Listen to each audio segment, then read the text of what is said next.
Fiona from New Zealand Stitch Bird. Today I'm really excited because we're going to be stitching together the Posie Knit top by Style Arc. This is the first pattern I've made from them. I've bought a few but I haven't actually got around to making them yet. So I'm sort of preempting summer, and hopefully this top will be one of the pieces that I make over and over again. Anyway, we shall see. So without further ado, I'll pop the camera down so you can see the first step.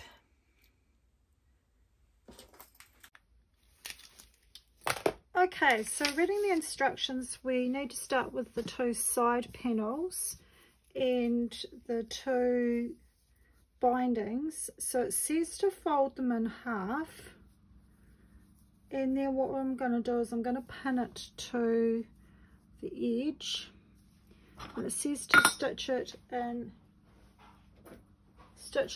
a small seam, and it is a tiny seam. So I'm probably just going to do like a 6mm seam, or not even that. And then once you've got this bit stitched, you then fold it to the wrong side and edge stitch it down near the seam. So it has got a bit of stretch in this bit, so we're going to have to ease it around this here. So I'll take that middle pin out. I'm just going to ease it to fit that side piece. So you need to do that with both armhole pieces, and I'm just going to be stitching this close to the edge. So I'll go away and do that, and we'll come back and see how that looks.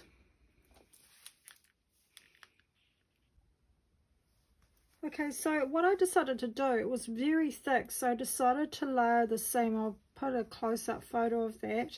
So the next step is you need to stitch along the very edge here, and I've got one that I've already done to show you.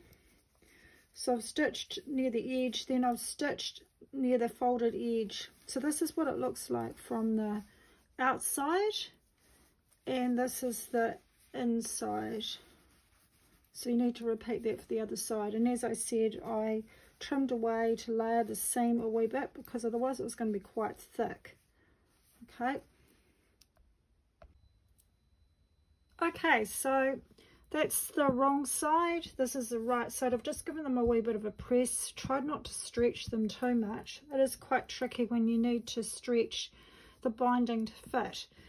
So the next step, it says right sides facing, so the front and back shoulder seams together.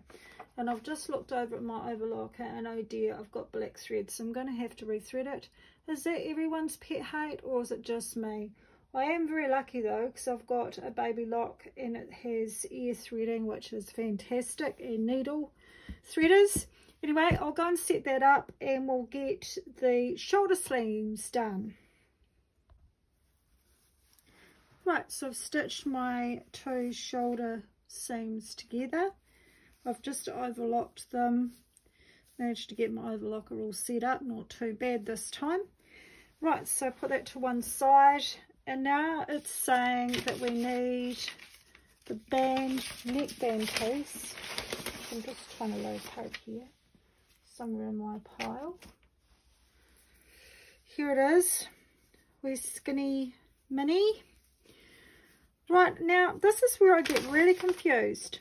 It says with wrong sides facing, sew the two short ends together. Well, that doesn't kind of make sense to me, because don't you want the right sides? So I'm actually going to ignore that and put the two right sides together and sew across here. And then it says you've got to fold the band in half. Right sides facing, so the bind to the neck, so flat stitch seam close to the seam on the side of the bind. That's what we did around the armhole binding. So we'll do exactly the same thing. So it doesn't tell you about dividing it into four or anything like that. So I'll sew the seam and see how much ease there is, and I might divide it into four to fit around the neck, because that's how I normally do a neck binding.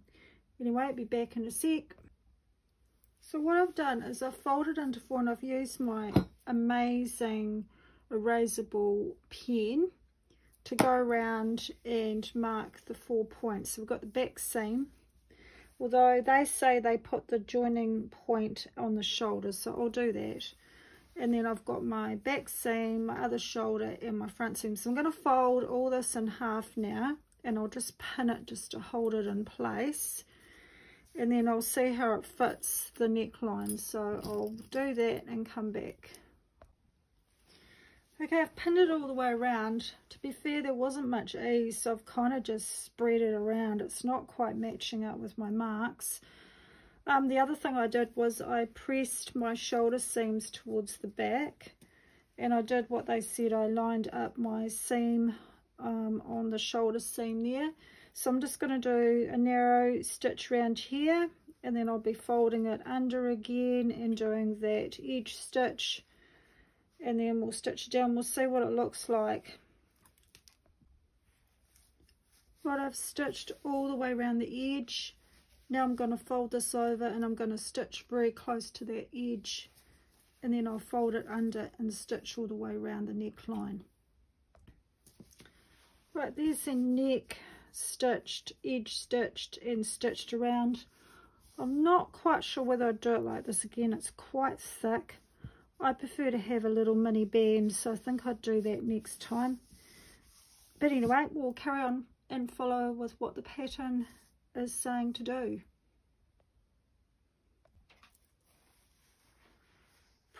Because I used my wheel to cut out my sleeves, I've just decided to fold it over once and just top stitch it around, and I actually think that looks neat enough. Plus it's not going to stretch it too much. My fear was if I folded it over twice, I was going to end up stretching it too much, and it said right at the start of the pattern to be careful of that, and I think that looks actually quite neat. I mean, let's be fair, the stretch fabric isn't going to fray, and I think that looks nicer than seeing overlocking around there as well. So I'll just do that on the other one, and then we'll see the next step.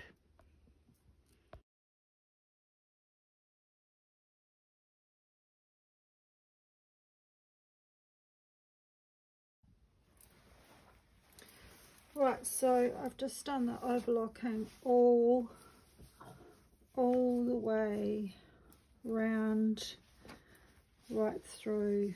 So that's one whole side, and let's have a look, see what it looks like from this side.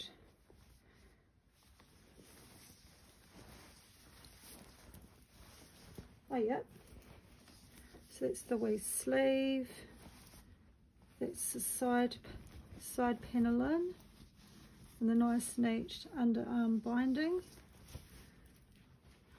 Okay, so I'm going to repeat and do that on the other side, and then we'll see what we're going to do with this neck.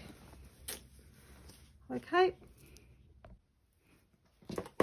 so what I do normally is I pin it around with heat resistant pins for the hem, and then I give it a press, and I find that's usually enough just to hold it in place. You can use a twin needle, which I used to use until recently after getting my cover stitch machine. Cover stitch machines aren't that cheap, so I mean I used a twin needle for many years and I had great success with it. And the reason I like using a twin needle or the cover stitch is you need this to be able to stretch. So if you just straight stitch it on your machine, over time the stitches can pop.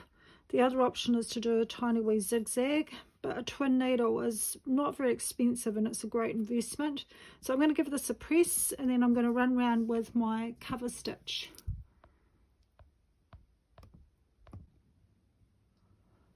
So I've finished doing the neck. I redid it using the cover stitch.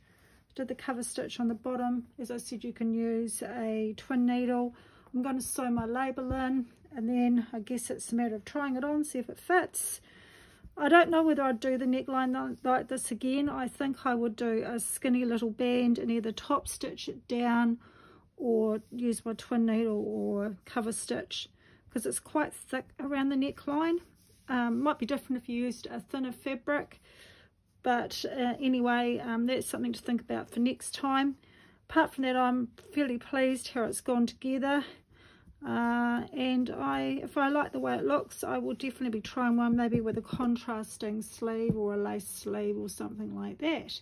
So I'll put some pics in showing what it looks like on, and yeah, let me know what you think.